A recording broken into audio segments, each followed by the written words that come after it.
If you're wondering That's where it. all the money is going, is you're eating it and throwing it away. Like that's where it's going. Like it's not a big mystery, but you're not looking in the fridge. You're not looking at your pantry.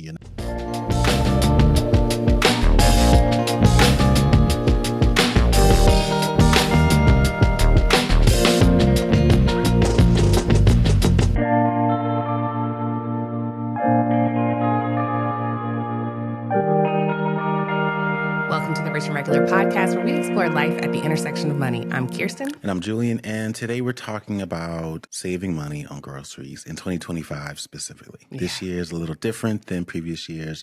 So Not really. Well, It's a little worse than previous years. It is. So it's a little worse. That's a harsher way of putting it, but that's real. But before we do that, I want to give a shout out to LJ Nurse, who left us a 5-star review on Apple Podcasts. This was a really long review, and I'm not saying that in a bad way. Like, it was a really, really great review. It was entitled Busting the Private School Myth. I'm not going to read the whole thing, just a couple of the lines here. She started out saying, I just listened to your episode on private schools, and it really hit home for me. I think a lot of parents, Black parents in particular, buy into the myth that sending their kids to private school automatically sets them up for life.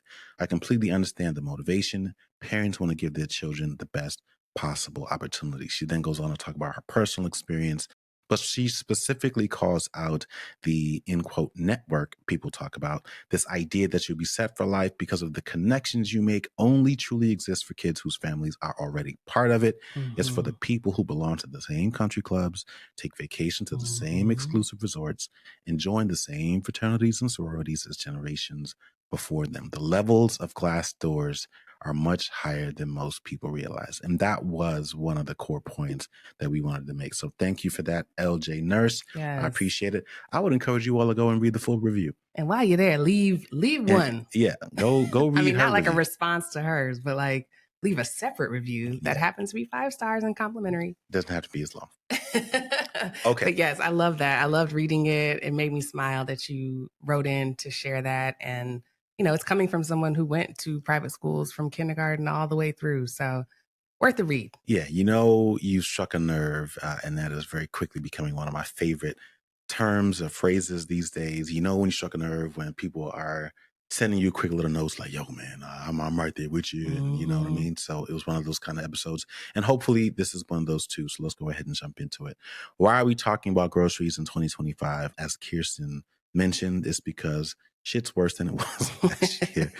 And that's like on top of how bad things were when the pandemic started. Here are some unsavory or sobering stats for you. Versus this time last year, grocery prices are still up. This is around 2.2%. Conversely, eating out is up 3.9% over that same period. And so the most recent numbers, if we're looking at average household spend on groceries, is now around $235 a week, which is around $900 a month. And on top of all of that, Americans are still wasting around 40% of the groceries and the food that we buy. And on top of all of that, Trump and the Republican Party and tariffs and all that stuff is continuing to put pressure on imported goods. And so we can expect that number in terms of annual spend to increase around $2,600 to $4,900 a year. And so we are basically buying food. We're throwing away around 40% of it. It's getting more expensive and it's likely going to get even more expensive. This is what you call a broken cycle. Yes. And this is one that a lot of people are stuck in. We have talked about the big three in terms of the costs that blow most people's budgets. I'm willing to bet that for the vast majority of people listening or watching this episode, food is going to be another number one, number two, or number three. And like for some people, it's number one. Like we like to think that food is number three and housing and transportation. It really just depends on the person. For a lot of people, food is the most expensive budget item. 100%. And what's always been equal parts interesting and frustrating to me is that it's the one where a lot of people feel completely helpless. Like there's nothing that they can do about it. And we want to bust that myth a little bit, maybe offer some tips and hopefully get you empowered to think differently, act differently, and save some money along the way. Yeah, I definitely got some very busy professional friends who spend more than a mortgage on food every month. You always throwing shade because I know exactly who you're talking to. And one of these days, I'm just going to compile a series of clips and send it to your friend group. She know who I'm talking about. She's constantly catching strays. constantly. And Ah, she's a good I friend. know she She's a is. And great I love eating friend. out with her. But Good baby, Lord. if you don't learn how to make some toast and figure out how to subsidize. But you're right. I mean, food is a top line item in many people's budgets. I know a lot of us are coming off a summer break. And so even if it is normally number three, it scooted on up when the kids were home and you were at home and eating more and just, things get more expensive. It's also one of the most immediate ways that a bad economy or a changing economy shows up in people's budgets. Yeah. I mean, you see all the news stories about healthcare going up 7%, and sometimes that hits your budget, sometimes it doesn't. People who are generally healthy can feel exempt on other expenses rising, whether it's insurance or whatever, but everybody gets hungry. And so if food costs are going up, it's going to be a problem for everybody. Yeah. Now, I know it sounds grim. There are some bright spots of people and programs that are pushing back on this steady increase. I read that some grocers are kind of refusing to pass on those price hikes and are doubling down on private label goods so that they can kind of control manufacturing and pricing from end to end. In New York, there's a proposal where the mayor, I believe, is proposing like a city owned supermarket that sells essentials at like a wholesale price, Mm. kind of like a military commissary, but for everybody. So that's a proposal that's out there. Even in our mini doc, Taste the Impact, that we did a couple of months ago. If you haven't watched it, I'll link it in the show notes so that you can go watch it. But in our mini doc, Taste the Impact, we even highlighted small businesses and entrepreneurs that are trying to solve this problem because you're right, it's a broken system, it's a big deal. But the reality is, most of us can't control tariffs or retailer pricing. And so this episode is about the things that we can do. What we can control is how we shop, how we store food, and how we make the most of the food that we bring home. So let's get into the everyday tactics. Yeah, let's do that. Jump right in. And the first one is really about shrinkflation. You got to figure out a way to outsmart or combat shrinkflation. Now, I know a lot of people have heard of inflation, but maybe you've not heard of what shrinkflation is. And I'm just already thinking about the person who's literally about to learn what this means. And they're like, oh my God, I didn't know there was a name for that.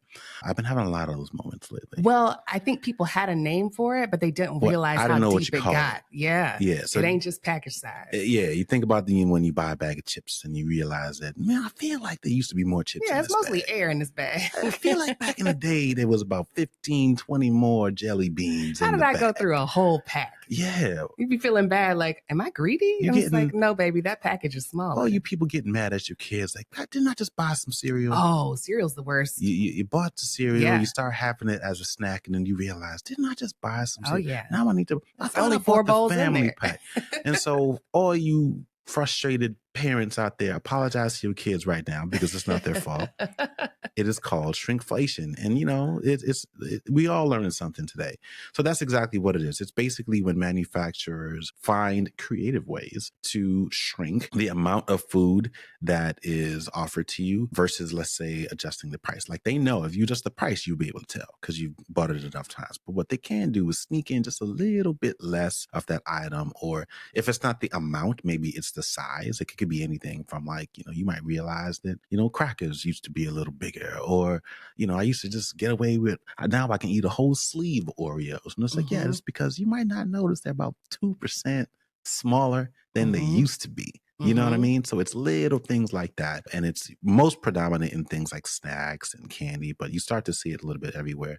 Another thing that they tend to do, and this is kind of noticeable, but it's more like swapping out the quality of a product for a less expensive alternative, which you don't necessarily see reflected in the price so much, but you can definitely taste it. Or maybe you're having some kind of reaction to a food that you wouldn't normally have. And a lot of times that's because it's not made the same way. And you might have heard of these things happening on the news. I certainly have heard of them. But it's not until you have these kinds of conversations that you start to say, oh, you know what? That might actually explain blah, blah, blah, blah, blah. Like I always think about the fact that I used to really enjoy Honey Nut Cheerios. Like I'm not a big cereal eater, but I used to feel like this was a good, healthy, kind of semi-healthy alternative. And if you think about it, it used to actually really taste like honey. Like there was a true pronounced honey taste. Yeah. And now I feel like the taste is more on par with like honey nut Chex Mix. Like, and I've not had honey nut Chex Mix, but like that honey dust. It's like that little honey It's sugary. sugar with a It's not twang. honey. It's Yeah. more like, what used to be like, I can't believe, and I don't think this is really honey. Like Yeah. it's It's it's a a made up flavor. hint of honey. It's a made up flavor like grape, where it's like, I ain't never had a grape that tastes like grape flavored Yeah, I items. don't know what that is. Yeah. Yeah. But you're right. Like shrinkflation is everywhere. And I think people were trained to just look at smaller packaging, but you really got to compare like chip for chip, cracker for cracker, bag for bag. Yep. Like how different is it? And you got to get down to that ingredient list because they will swap out an ingredient that is cheaper in order to save margin. That's all this is they're trying to carve out margin without necessarily raising the price. And so Correct. they just start shrinking the product and keeping the price the same and hoping that you don't notice. Yeah. So a couple of interesting notes on this. It usually starts with like convenience sizes first. Yes. Right. So if you think about snack sizes or those little quick things. And the reason for this is because these manufacturers know that consumers are a lot more likely to notice a price jump than a size cut. So they focus on just like those smaller little impulse little packages like chips and candy bars, quick little things that you just grabbing and going. You're not really looking at the price so much. You just kind of, is what I'm looking for Yeah, I there. just need one bag of chips. Grab and go kind of things. This is usually where they can kind of get away with it because there tends to be less thought involved in those kinds of decisions. Now, when you think about what a lot of other families do, our family included, to save money on groceries, they buy in bulk. So they shop at stores like Costco or BJ's, even though I don't even think I've ever seen a BJ's, but Oh, really? Sam's Club. Well, part of it is because I hear BJ's and I hear all kind. I hear other things in my head, Oh, Lord. but then I also think Bojangles, and so Oh. it's a confusing two letters to me. It's like it's not something that I necessarily just want to go shopping at. I'm a Costco man, and I'm gonna keep it there. But I bring that up because one of the advantages that bulk buy shoppers have, like I said, our family included, is they tend to be last to be affected by this. And the reason for that is because people who buy products in bulk from those stores, say that 5 times fast, those people are kind of trained to look at unit prices and servings prices. That's the primary reason why they shop there, because they know that they are saving money. And so those people, it's a little more difficult to kind of, what's the saying, pull the wool over your eyes. You can't really trick them as much because they know and will very quickly make a decision not to buy something because they know that the savings aren't there. Now, it doesn't mean that the savings never reach them, because after a while, there is actual inflation, or there might be just a flat out change to the price of something. And so when a change comes, it will get there maybe later. But those kinds of price finagling and quick little things that these manufacturers tend to do tend to hit convenience sized packages and like your primary grocery stores and other retail stores first. So that's something to keep in mind. And, as you're thinking about what you can do about it, maybe that is a bit of an incentive to reevaluate where you shop. Yeah, I think the other reason, not to make manufacturers seem like they're always thinking about the consumer, but from a logistical standpoint, changing bulk packaging is so much harder and so much more expensive than changing snack size packaging. Like if you're just changing the little pack of crackers, the little plastic wrap, all you got to do is just use less plastic. Right. If you're changing the bulk size version, it's like, oh, now you got to create new cardboard because it can't be all that air in the bag. Like it's not the same. And so they don't change it often because it's more noticeable and it's more expensive. So the tip here to actually outsmart shrinkflation in 2025 is to start buying in bulk and then portion at home. I know a lot of people are thinking, especially like my mom, who refuses to go into any sort of club store, but she by herself. She'll do it with you or I can me, take her. as a guided tour. She'll do it, and then all of a sudden, classic boomer energy, where I gotta take her and then she'll go.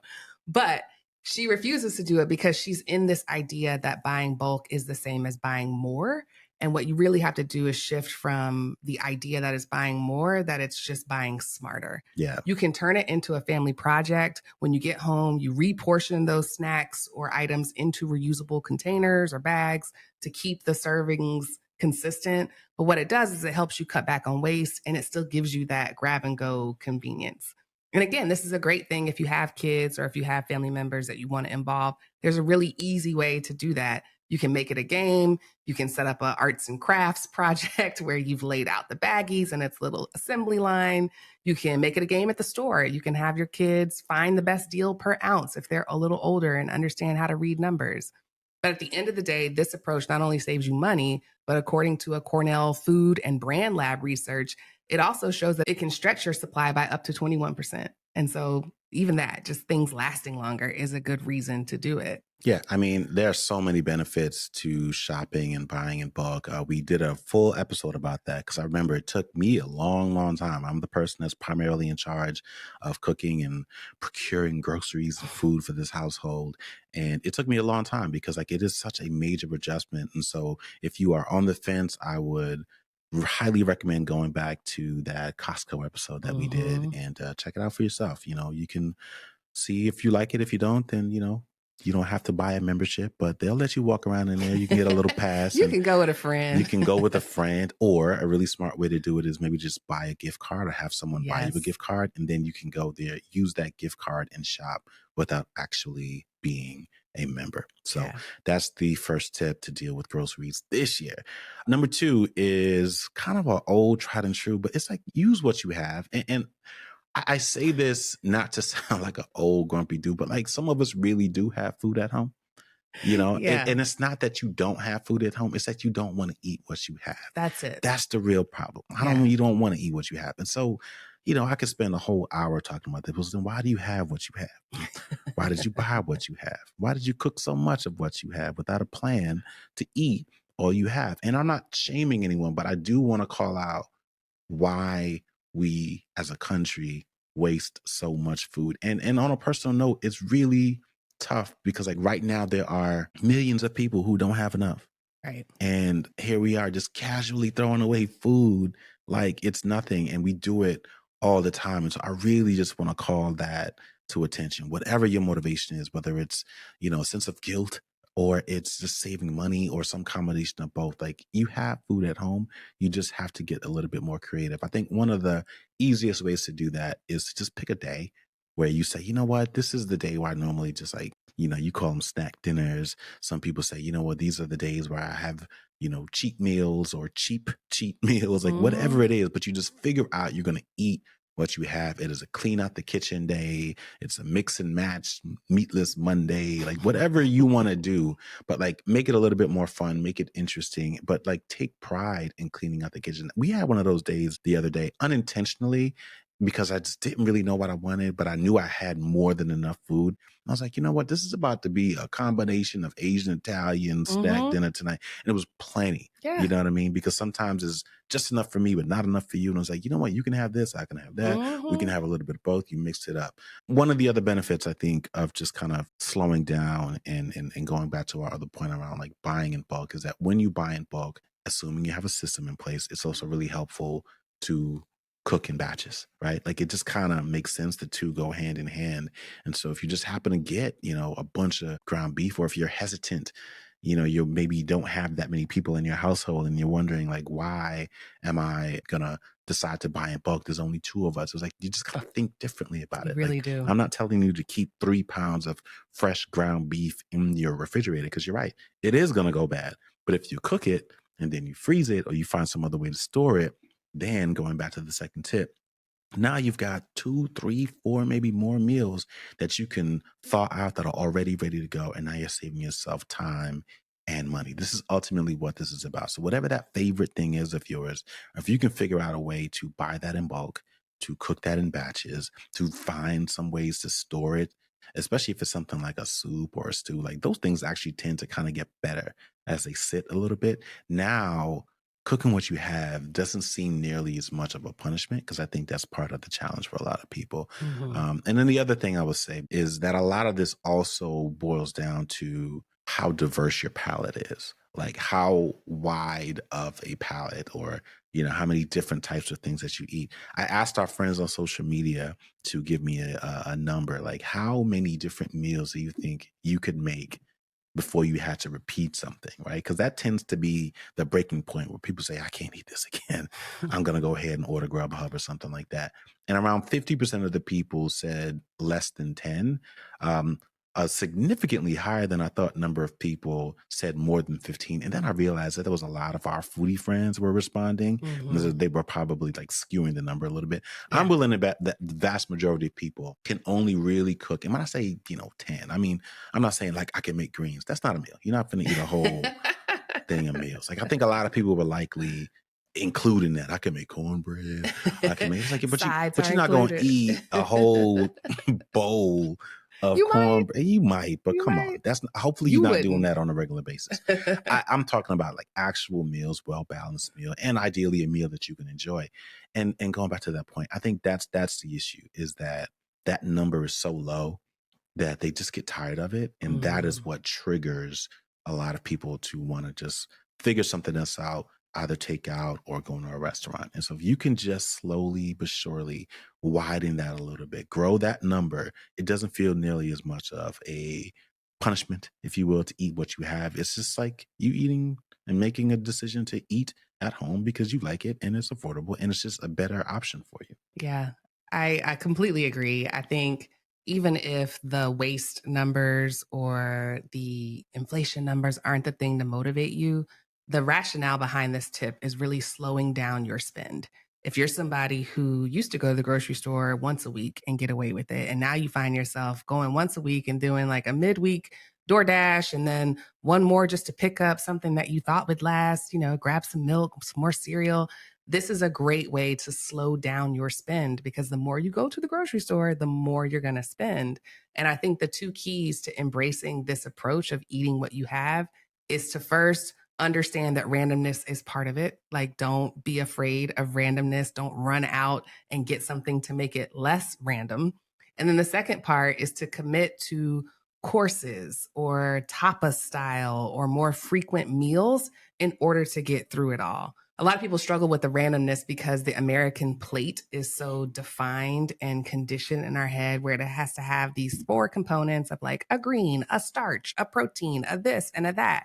But there's nothing wrong with just serving a veggie plate or a hearty salad at 4 o'clock, followed by a lighter dinner at 6:30. Yeah. There's no reason why you have to save that roll of croissants until Sunday brunch. If you have one, and you know that dinner's going to be a little light because you're cooking what you have, make it. Yeah. Plate it, put it out, and see what happens. It's no different than a grazing table at Thanksgiving or any other scenario where there might be food out, but it's not necessarily associated with a meal.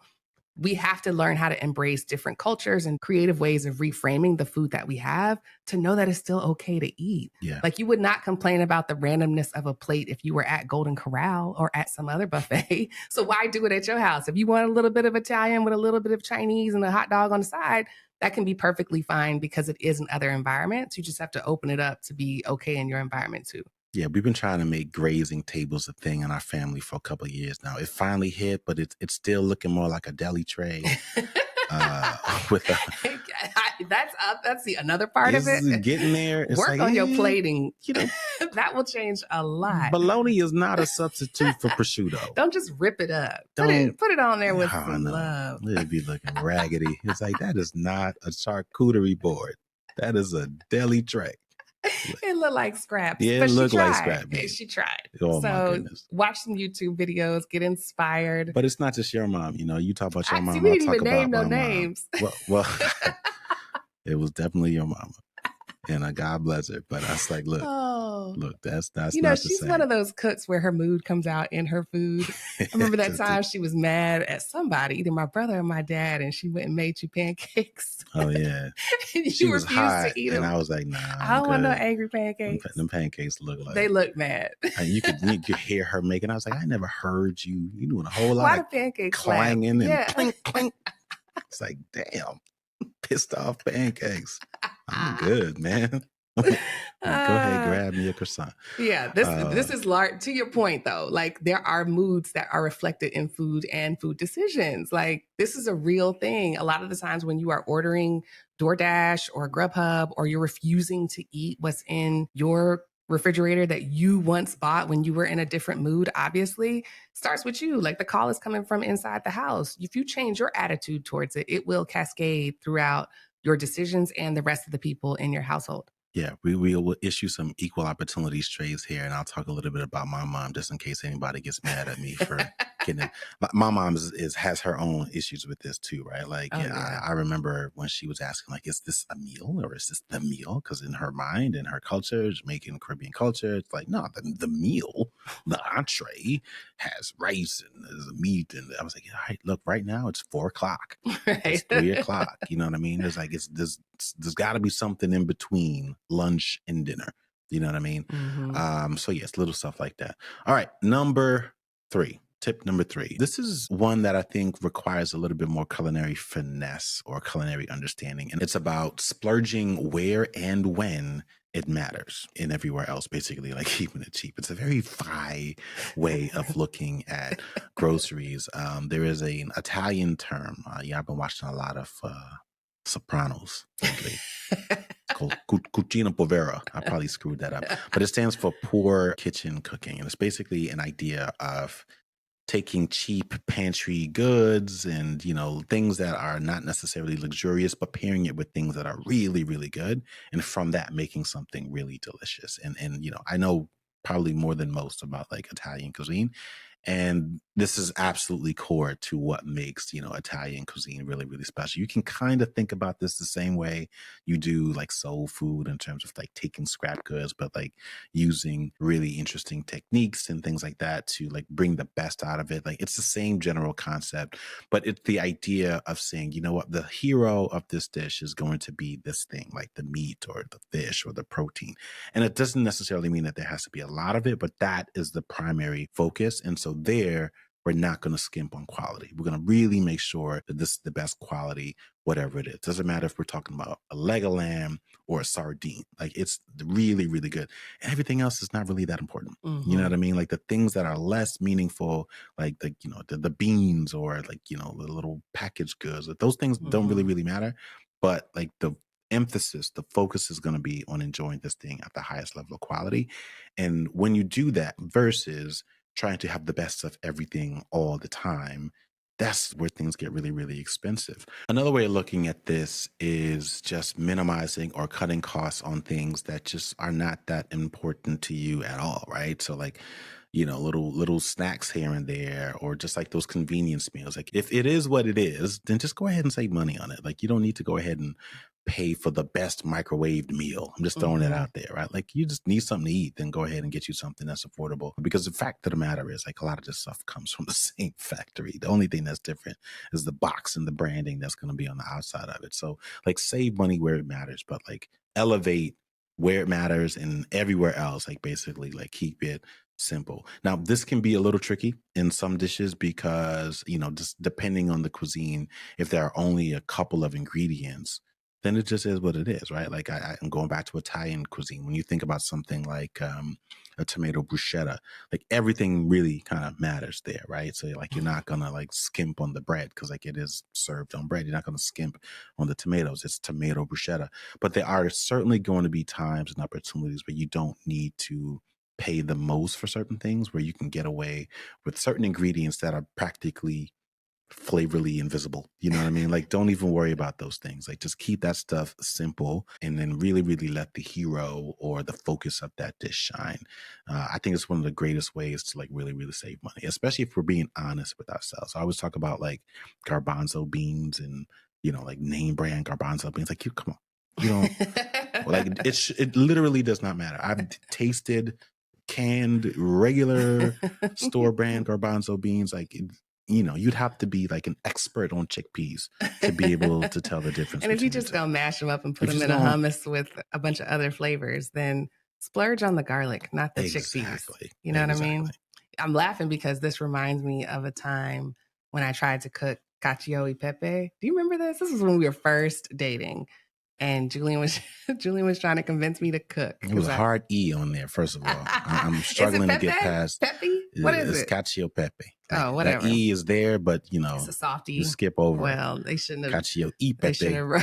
That's why it tasted weird. They should have wrote it. Well, I remember being so excited that I had found this very simple dish. So for those that don't know, it's basically cheese, pepper, pasta water. Like it's a pasta dish, but it only has 3 to 4 ingredients. And I was just so excited. I was like, oh, I'm going to make this Yo, I thing. can It make looks so this. good. I saw somebody on Food Network making it or YouTube. And at the time, like I didn't understand hero ingredients. I didn't understand splurging on dishes that are simpler so that they taste better. You didn't understand And how to cook. I didn't understand how to cook. I did not understand the So technique at all.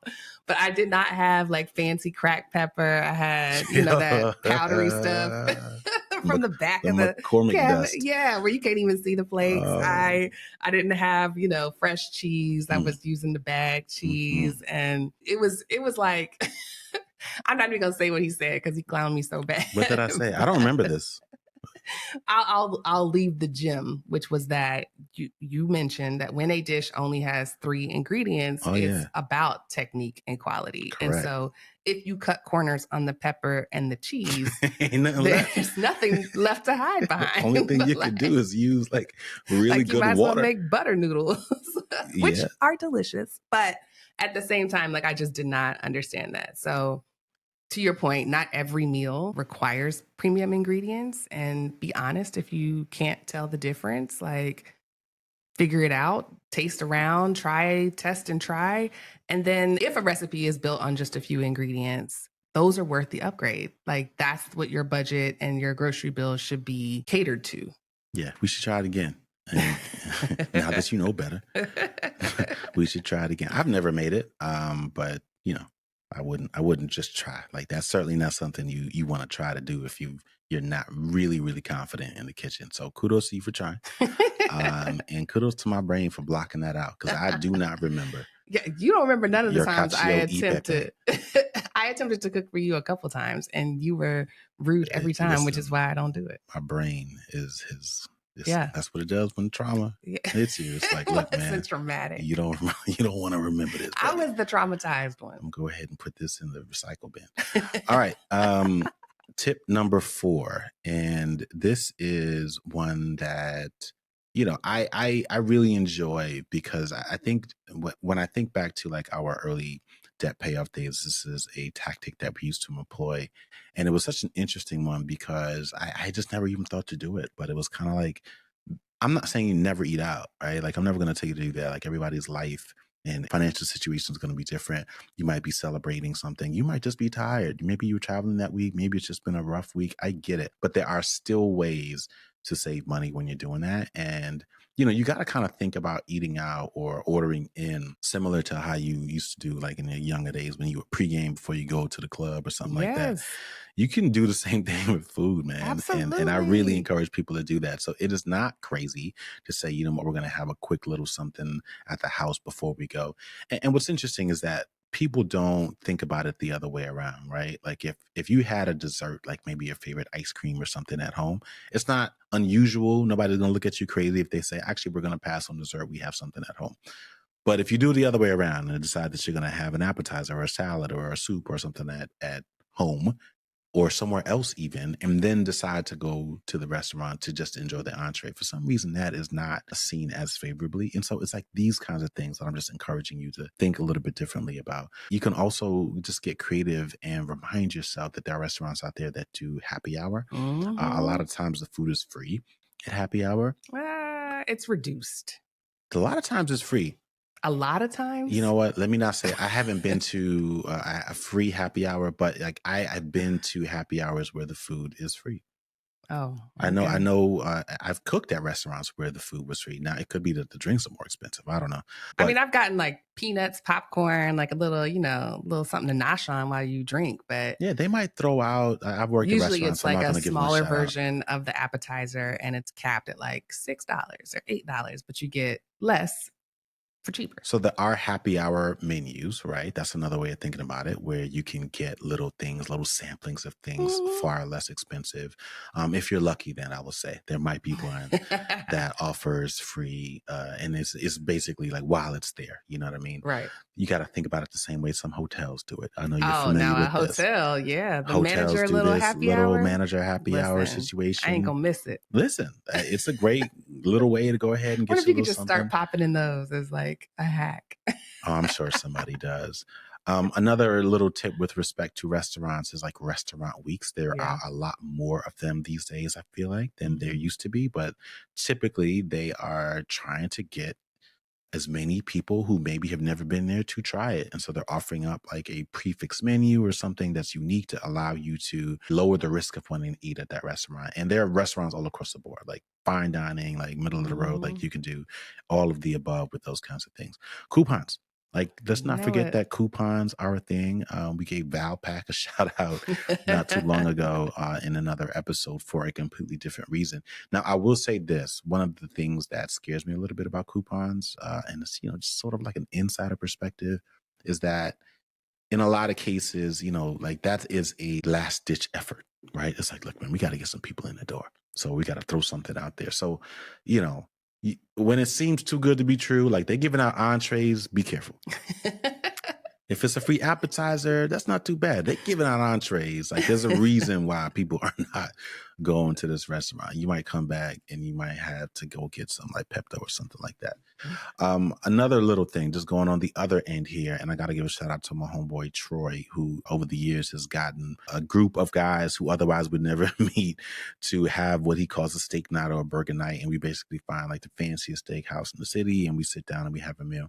But we realized really quickly that like, everybody's leaving on a to-go bag. So it's like, you know what, if there's 6 dudes, we get 5 meals, you share it in terms of like a communal dinner or something like that. And there's plenty of food. Like there's probably still food left over at the end of the day. We did that with the coaches dinner the other night. Yeah. And so there You are, just order a few entrees that everybody can share. yeah, Everybody ain't got to order their own plate. Like you right, can just lean into communal dining. right. It doesn't work everywhere, but the places that it works, you should absolutely do it. Like Yeah, if you want a little bit of lamb chop, a little bit of steak, and maybe something else, then just order it for the table and let people eat off that. yeah. If you're still hungry, then you got food at the house. Yeah. Now, the last thing I would say is it also works with like takeout, and we've done this a couple of times as well, Mm-hmm. right? Like once you figure it out, it's like, oh wow, I don't know why I didn't do this. But if you just have to order takeout, and we are, I don't want to say guilty, but yes, we order takeout. Like it's not a big deal.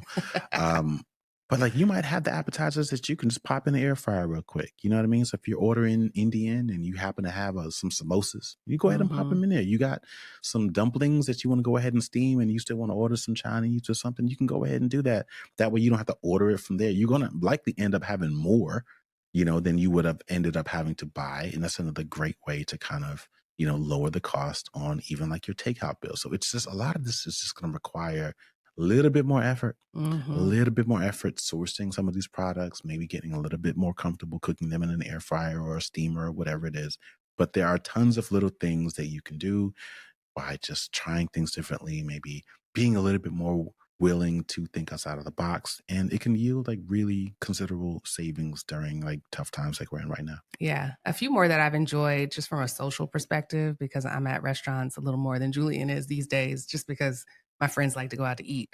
But the other thing that I would say is to look for food halls and food truck parks in your area and go to those instead of a full service restaurant because there is no full service experience. The prices are a little lower, the servings are a little smaller, and the ability to share amongst friends is there. Yeah. You can also get a drink. And I used to not give this tip as much because it was reserved for big cities, but we've traveled enough this summer and traveled enough even within the last couple of years where these types of things are popping up everywhere.